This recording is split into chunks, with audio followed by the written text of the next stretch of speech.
Hello भावी शिक्षकों। जैसा कि हम सभी जानते हैं केवीएस का एग्ज़ाम चल रहा है और उसमें रिमझिम जो कि केवीएस 1 से लेके 5 तक प्राइमरी की जो हिंदी की बुक है रिमझिम, उससे क्वेश्चंस आ रहे हैं 5-7, ज़्यादा नहीं 5-7 क्वेश्चंस आ रहे हैं जो कि इम्पॉर्टेंट हैं। और देखिए, पहले आप लोगों को घबराना नहीं है, इधर उधर की बातें न करते हुए सीधा मैं बातें करता हूँ कैसे क्वेश्चंस आ रहे हैं। पहले आपको ये जानना है कि क्वेश्चंस कैसे आ रहे हैं, किस तरह से क्वेश्चन पूछे जा रहे हैं, क्या पूछे जा रहे हैं। तो आपको बता दूं कि सबसे पहले जो क्वेश्चन पूछे जा रहे हैं वो जो चैप्टर दिया हुआ है, या तो उसके लेखक पूछे जा रहे हैं कि उसके लेखक कौन है, या चैप्टर के अंदर से कुछ क्वेश्चंस पूछे जा रहे हैं आपसे। तो या तो आप इसको पढ़े हों तभी आप इस क्वेश्चन को आंसर कर सकते हैं, नहीं तो आप लोग इसको एक बार समराइज़ करके, अब इतना समय तो नहीं है कि आप लोग पढ़ सकते हैं, लेकिन इसको समराइज़ करके देख सकते हैं। तो ये क्लास 5 का रिमझिम है। रिमझिम के कुछ इंपॉर्टेंट चैप्टर हैं जो मैं आप लोगों को शेयर करना चाहता हूँ, बता दूँ। तो इसमें जो पहला चैप्टर है राख की रस्सी, जैसे देखिए इससे पिछली बार पिछले शिफ्ट में जो क्वेश्चंस आए थे तो ये पूछा गया था कि जो राख की रस्सी है वो कहाँ की कथा है। तो ये तिब्बत की कथा है, आप लोग भी इससे याद रखें। कुछ ऐसे ही पूछे जा रहे हैं कि कहाँ की लोक कथा है या कहाँ की कथा है, कविता जो है तो कौन इसके कवि कौन है, उनका नाम लिखना है। तो ये जो है राख की रस्सी एक तिब्बत की कथा है जो कि लोनपोगार तिब्बत के 32वें राजा शौनगौसेन गाम्पो मंत्री थे। वे अपनी चालाकी और हाजिर जवाबी, यानी कि वो बहुत चालाक और हाजिर जवाब होते हैं, उसके लिए दूर दूर तक जाने जाते थे। उस कहानी को बस सुन लीजिए, हो सकता है इससे ही क्वेश्चंस आ जाए। क्वेश्चंस डायरेक्ट पूछ रहा है, आपको कहानी नहीं दिया गया रहा है, तो इसलिए आप इस कहानी को सुन लीजिए। थोड़ा सा अगर दिमाग में रहेगा तो आप क्वेश्चन कर सकते हैं। थोड़ा सा मोस्ट इम्पॉर्टेंट ही समझ के इसको कर लीजिए, क्योंकि 5-7 क्वेश्चन आ रहे हैं और आप इसे कर सकते हैं।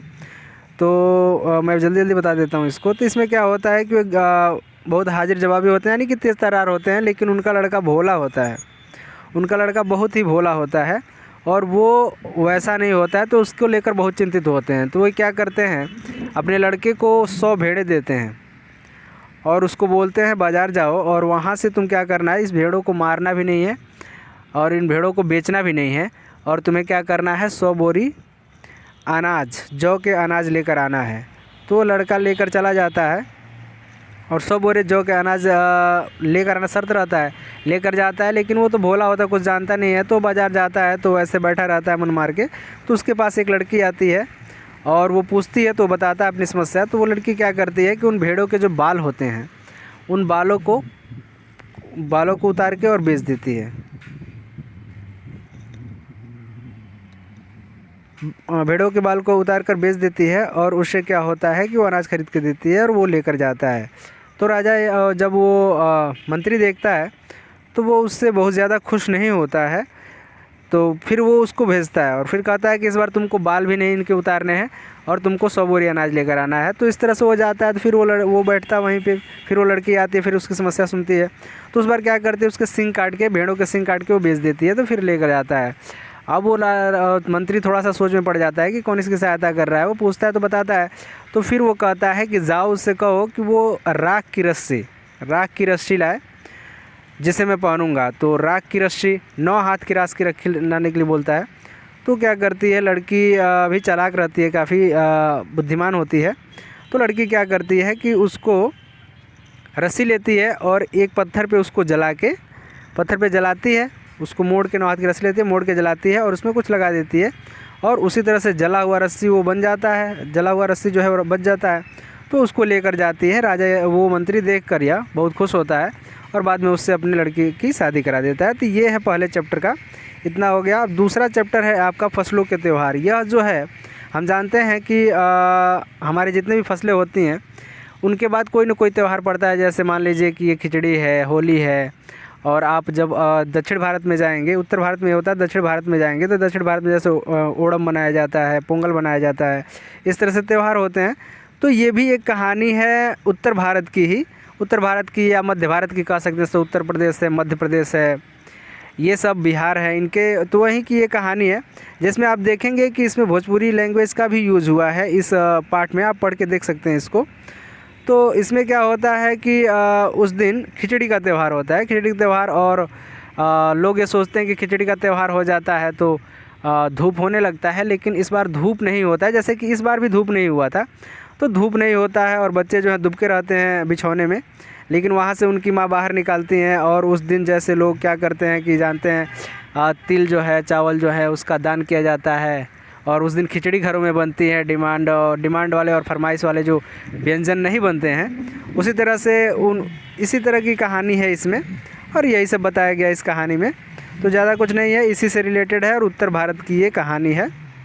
फिर तीसरा चैप्टर देखेंगे। ये देखिए, ये इम्पॉर्टेंट है, खिलौने वाला। खिलौने वाला जो है एक कविता है और इनके राइटर हैं, मुख्य इम्पॉर्टेंट जो है, जो महत्वपूर्ण है, वो है इनके जो राइटर हैं, जो पोयम को लिखा है, आप उनका नाम सुने होंगे सभी लोग, सुभद्रा कुमारी चौहान जी का ये रचना है।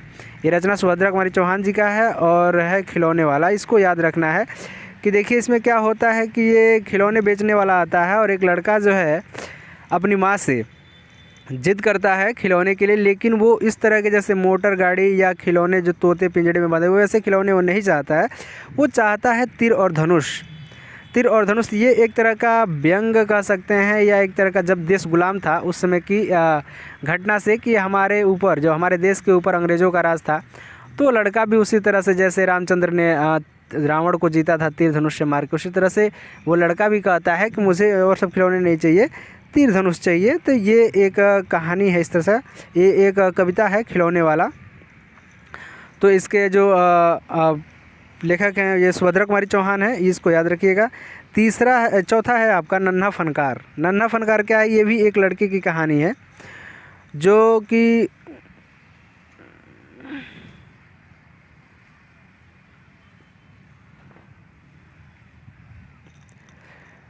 अपने पिता को बनाते हुए देखता है, और जो पत्थर काट के बनाया करते हैं फनकार जो होते हैं, तो वो उसको बनाता है और वो देखता है तो वो भी बनाना सीखना चाहता है। और उसके पिता कहते हैं कि ठीक है सीखो। उसी समय देखते हैं कि वो अकबर का राज होता है, वहाँ पे अकबर आ जाते हैं और उसको बनाते हुए देखते हैं। तो वो उसके जो कारीगरी होती है उससे बहुत प्रसन्न होते हैं और बोलते हैं कि तुम बड़े होकर मेरे यहाँ ही काम करना। इसी तरह की ये कहानी है। और ये चिश्ती की दरगाह और ये सब चीज़ें गुजरात में पुश्तैनी गांव और सभी चीज़ों के बारे में बात की गई है इसमें। तो ये जो है PDF आप इसको देख सकते हैं, पढ़ सकते हैं, नन्हा फनकार। और उसके बाद से है जो अगली कहानी जो है वो है जहाँ चाह वहाँ राह। यह जो है कहानी, इससे क्वेश्चंस आने की संभावना है। इसमें क्या होता है कि एक लड़की की कहानी है जिसके हाथ काम नहीं कर। आप देख सकते हैं इसमें पिक्चर में देख सकते हैं कि अपने पैरों से क्या कर रही है, कपड़े धो रही है। तो इसमें एक 26 वर्षीय जो लड़की है, 26 वर्षीय ईला, गुजरात सूरत की रहने वाली लड़की है, इसकी कहानी है जिसके हाथ काम नहीं करते हैं। वो अपने दोस्तों के साथ गाना गाने में तो उनका साथ देती है, लेकिन रस्सी पकड़ के झूलने या खींचने में उनका साथ नहीं दे पाती है, क्योंकि उसके हाथ नहीं काम करते हैं और बच्चों की तरह वह और काम नहीं कर पाती है।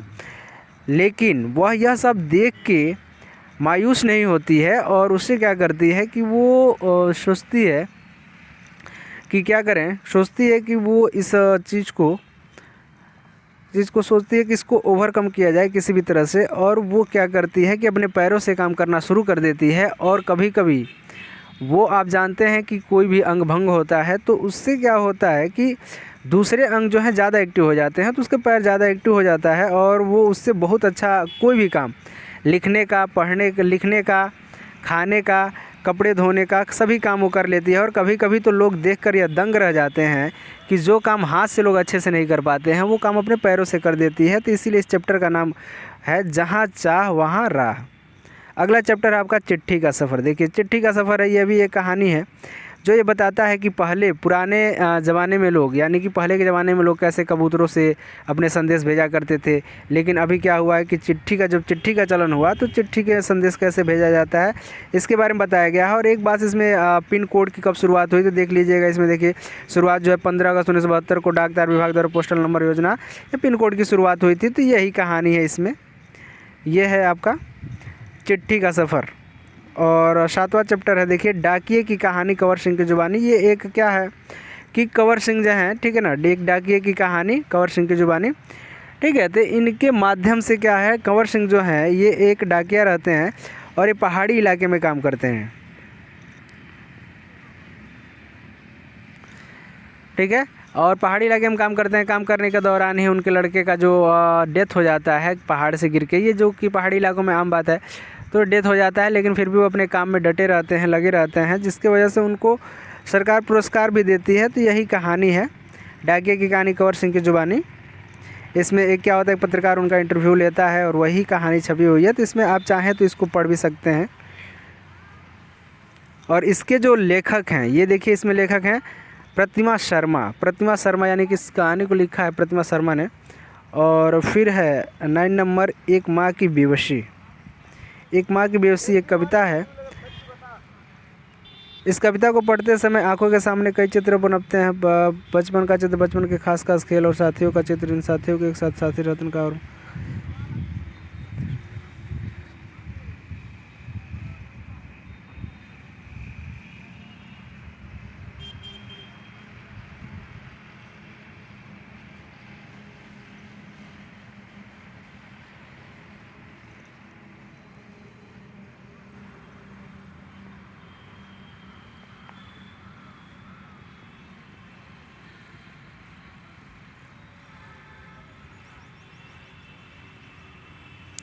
देखिए, यह जो कविता है, इस कविता को पढ़ते हुए बहुत सारे जो आपको चित्र उभरेंगे, क्योंकि आप भी कभी न कभी छोटे थे तो बचपन के चित्र उभरेंगे। और ऐसे ही ये क्या है कि एक चित्र उभरता है माँ की बेबसी, जिसमें क्या होता है कि एक लड़का रतन होता है, खेलने आता है, जो गूंगा होता है, बोल नहीं पाता है।